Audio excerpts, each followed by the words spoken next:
just make sure that there's nothing in there. Rewind away. And then there's a lock on the back. Lock, unlock.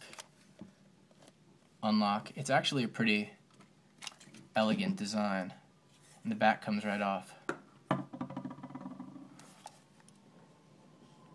Put the film under the roller. So, this is how you load it.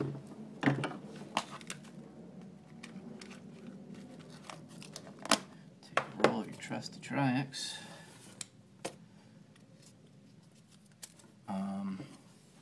Then you want to pull this up. It's the rewind. Pull it up. I generally hold it by that. Maybe it's not super stable for some people. I feel pretty comfortable with it. Drop the film in, and I always like to give things a blow just to make sure that dust doesn't get in there. And I try to do that with a lot of cameras. I don't always remember to do that, but so you drop it right in there, and then you put the film under the roller. So it goes under this first roller, and you have a roller here, and then you have a sort of a light dam, and if you can see, there's another roller underneath it.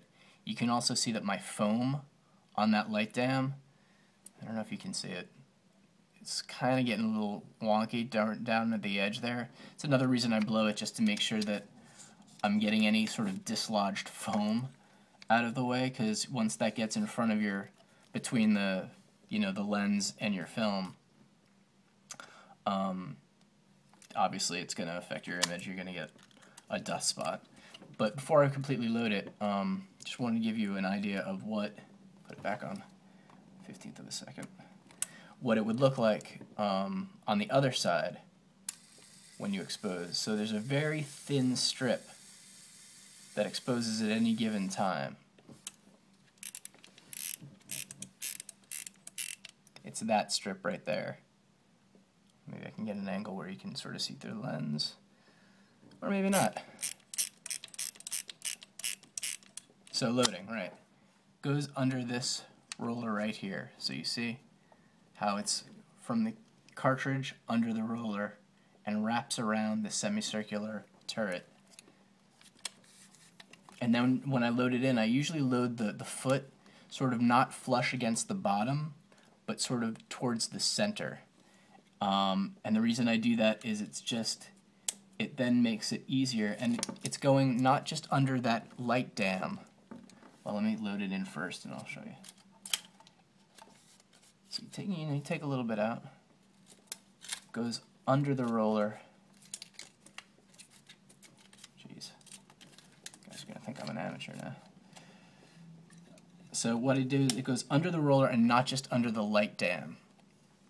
Maybe I don't have the best light, but there's the capacity, if you did it, to actually, get a good light here, to get it under the light dam but over the roller. You want it under the roller.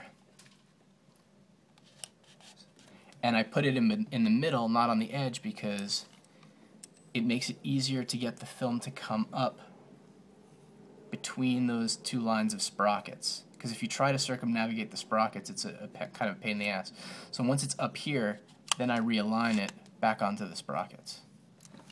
And then you pull it up, you give yourself a little bit, and you just kind of, you just advance it until you see, insert the film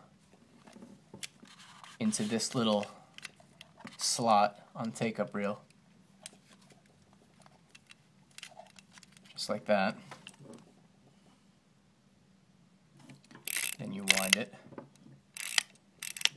until it pulls it all in there, and you'll see it engaging the sprocket hole. So then, I give it a little bit of space. You want to make sure it's a proper load, and that's what it should look like loaded. So it goes under roller, engage sprockets, there. That's how it should look. Now there's another thing you can do with this that actually is kind of a nice effect.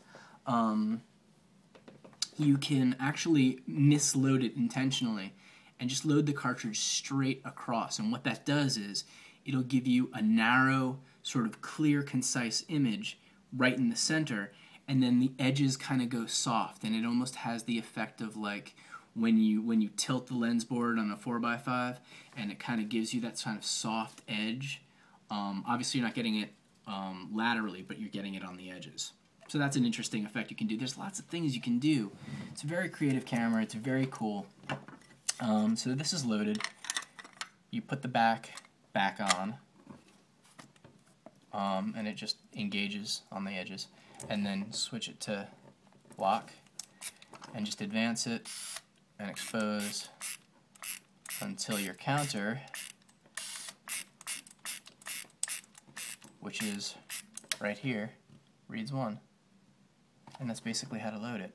It's a Widelux. It's a pretty durable camera. I understand that there are people who would say that you can actually break your camera because it's a pretty complicated clockwork in there.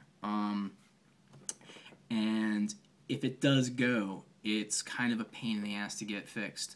You need to know have somebody who's reliable. I've talked to the guys at Nippon. They say they can fix it. I've never had to fix it, so. But always advance first, and then change your shutter speed. Don't change your shutter speed in advance. Stop it. Behave. That's supposed to be the proper way to do it, and that's what I try to keep to. If you're interested in these kind of images and what this kind of camera can give you, you can check out my website, www.jamesmignogna.com. That's JAMESMIGNOGNA. I don't know if that'll help. Probably not.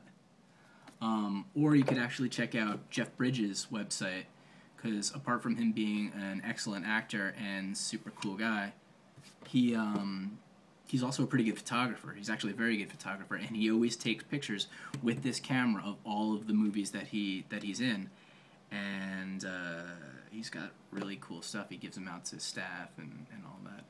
I look really fucking old. Anyway, so that's the Widelux. That's how to load it. Brief tutorial, and there you go.